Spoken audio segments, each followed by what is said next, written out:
In fact, whenever I've told Ken Matson more than once that Family Heritage has changed our family tree. Now, how would you say that? Why? Because I'm going to go back a little bit. Years ago, when I worked at the college, a lady came home, or a lady, one of my coworkers came back from a national convention, and she said, one of the things they talked about there is that generational poverty is at an all-time high. And I'm like, well, what is generational poverty, intergenerational poverty? And she says, well, that's when you're born poor, you stay poor for the rest of your life. And that really hit me. I'm like, oh my gosh, that's us. We grew up on a ranch in Wyoming, just poor as church mice. I mean, just I remember going to school and it was below zero, and walking. We had to walk a quarter mile to the bus, and I was in knee socks, and my shoes, my tennies had holes in them, and I had a really bad coat, no gloves, no hat. We were just really poor. Now, Michael's a little bit younger than me. Surprise. I mean, but he grew up kind of with a different circumstance than I did, but he still grew up on the ranch, and my dad wasn't really happy about putting shoes on his kids if it had to go back into the ranch. The money always went back into the ranch. And so we did not grow up with a lot. I felt like I married up when I got married, and I felt like my kids were doing pretty good. But even they tell stories about how poor we were when they grew up. My oldest daughter came home from college and saw there were chips in our pantry. She's like, "Chips? You guys never had snacks when I was growing up." Well, that's because snacks were expensive and they weren't really necessary, so we didn't buy those. Anyway, so we all grew up in a kind of poor circumstances. Um, it haunted me to the point that I'm like, I'm going to make my life better. And so I started working on my master's degree. I made some plans to move up in the college system. I'd been in higher ed. Total, I was in higher ed for 30 years, but at the last college I was at, I was there for 23 years. And so the last 5 years, I moved into another position where I taught and I advised general education students. I loved this job. I loved it. And it was so me. I got to help all these students. It was wonderful. And then, as luck would have it, they dropped my position when they had some budget cuts, and so I lost my job. Now, in a way, it was kind of the universe bringing things about for me because I was a real Dave Ramsey fan, and I had determined I was going to become an everyday millionaire. That's a millionaire where you don't know that they really have all that money because they still live the same way that they normally live, but they have all this money and they're saving money for their retirement. And I knew that it was not going to be enough retirement for me, and I'm starting to think it that way. So I'm like, I put out my I am statements. I'm an everyday millionaire. I'm an everyday millionaire. I'd read it every day. I'd be in my car. I'm an everyday millionaire. Blah blah blah. And as I go to the college every day, I that was top in my mind. Well, and then it was Easter break, and I decided I was going to go up and visit Devon, and for Easter break in 2019, and he had just bought the house that he lives in now. It's a Devon's. Oh, he just got on. Oh, so Devon, I'm going to tell on you some stuff. Um, he bought this house, 2.5 acres, 11 fruit trees, a big house, beautiful area in Corvallis, Montana. Which, if you never heard the John Denver song of the Bitter Valley, it's beautiful there. Too many people for me, but it's beautiful. Anyway, and then they decided. Well, Lonnie has a family that's huge. And when they decide they're going to do a project, boom, boom, they do it. And they decide they're going to move Devin and Lonnie in one day from their little house to this big house. And so I got to help with that. And it was just amazing. And at the end of the day, I told Devin, if I ever lose my job, I'm coming to work for you. And that was just a flippant remark. I was trying to compliment him on what a great stride he'd made. But I had my plan. I was going to become a dean. I was going to work at my job as long until my last 5 years. And in Wyoming, the retirement kicks up if you make more money, you're for 5 years. That's what your retirement is. So I'm like, I'm going to wait till my last 5 years, then I'm going to become a dean, and then and get more money so I can retire better. And that was kind of my plan. But that that was in April, and then in June I lost my job. Well, it was kind of devastating. I had to grieve. I really loved working with students, but then we got into now what I do. What do I do? And the president of the college called me and she said, "There's a guy that wants to meet you." She says, "So go interview with him. He has an opening, and he works for Farmers Insurance." And so I went down there, and oh gosh, we hit it off. And he offered me a job at $11 an hour, and I'm like, "Oh, that's not what I was expecting. $11 an hour." Yeah. And then the college offered me another job that was 12 months, where I'd been working 10 months, 12 months, but I would work 2 months more and I would make less money. And I'm like, no, that's not going to work either.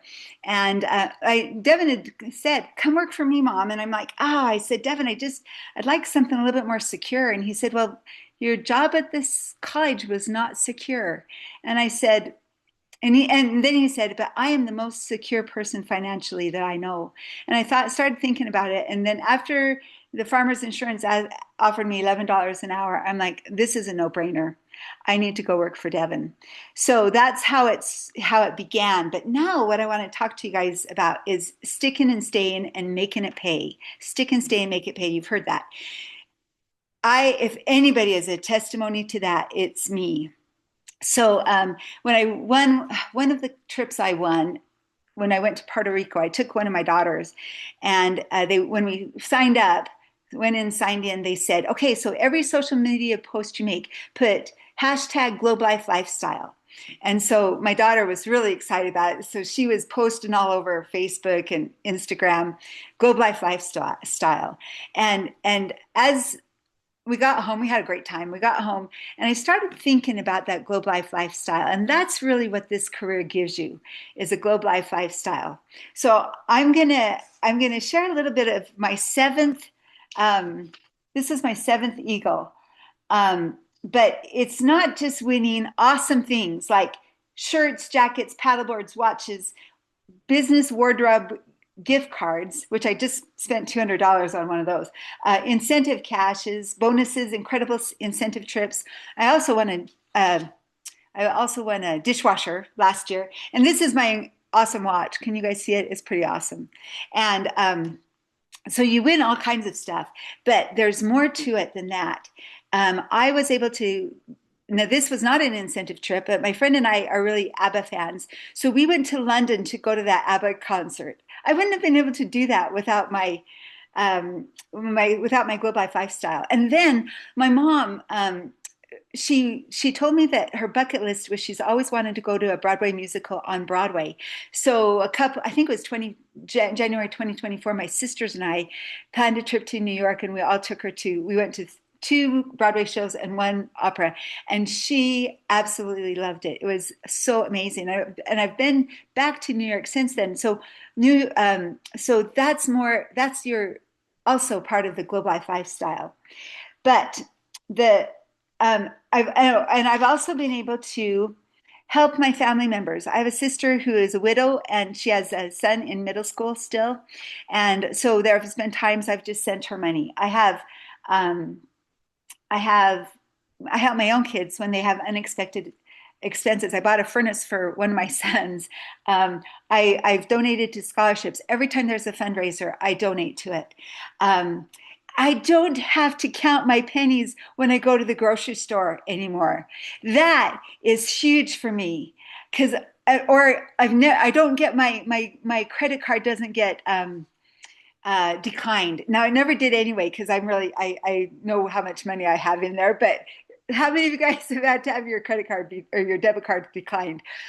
Because you don't have enough money. Well, I don't worry about that anymore. But here, so you have that financial freedom. Financial freedom is what this career brings you. But here, there's even more. Here is where I really realized it. 2023, November.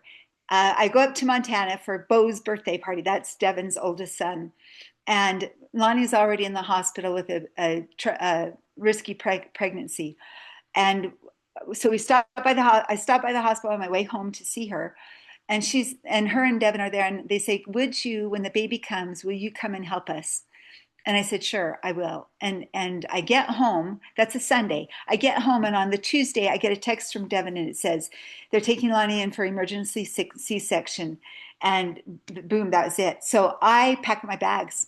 I mean, I did say I'm coming, but he wasn't. He was in surgery, so he wasn't looking at his phone.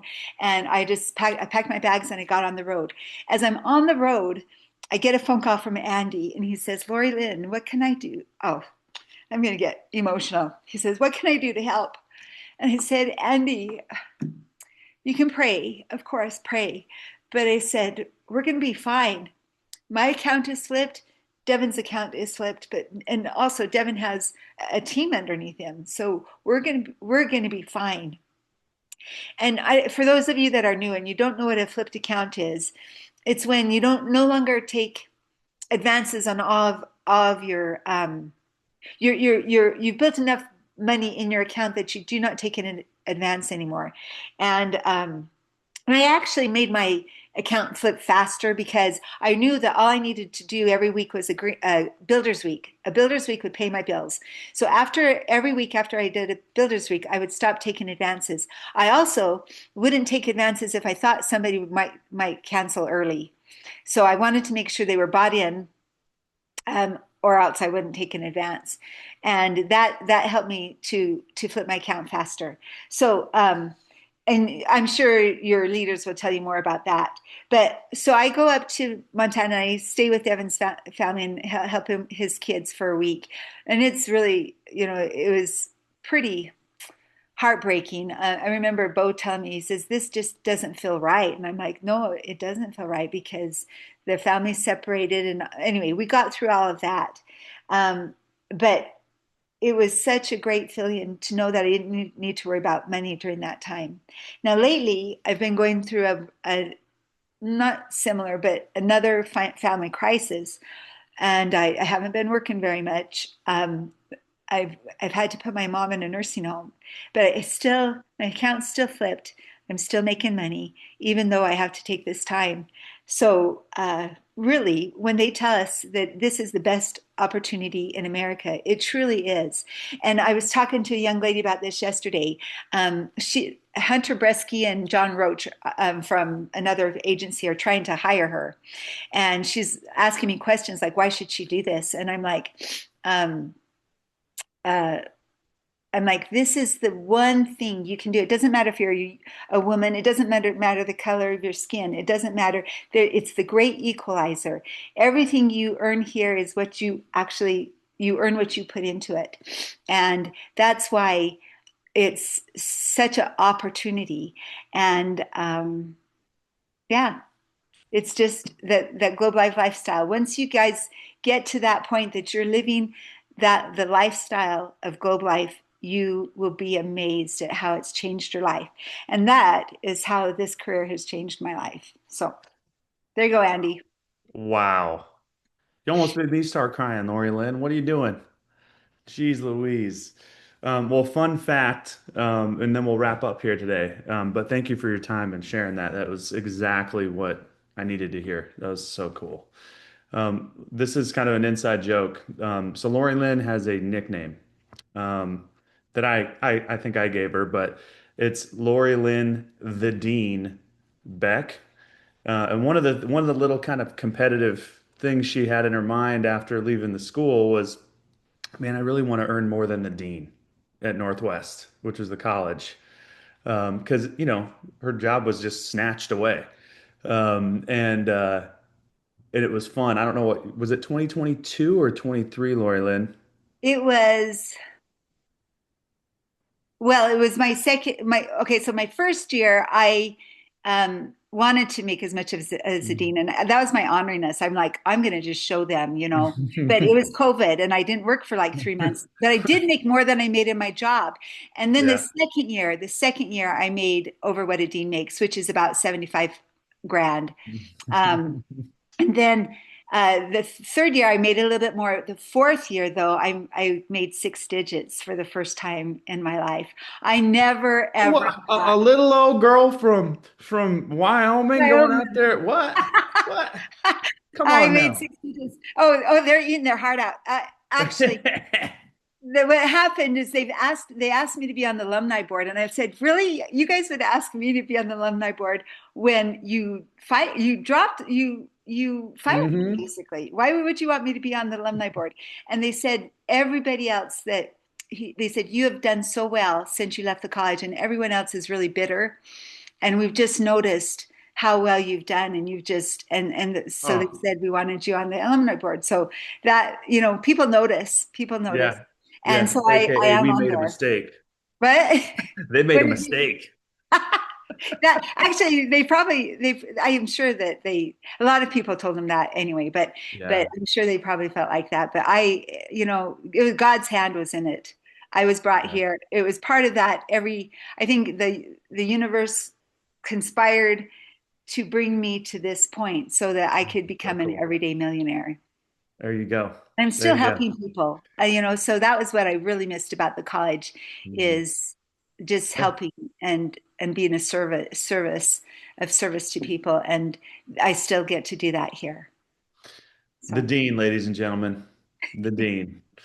Thank you, Lori Lynn. That was awesome, guys.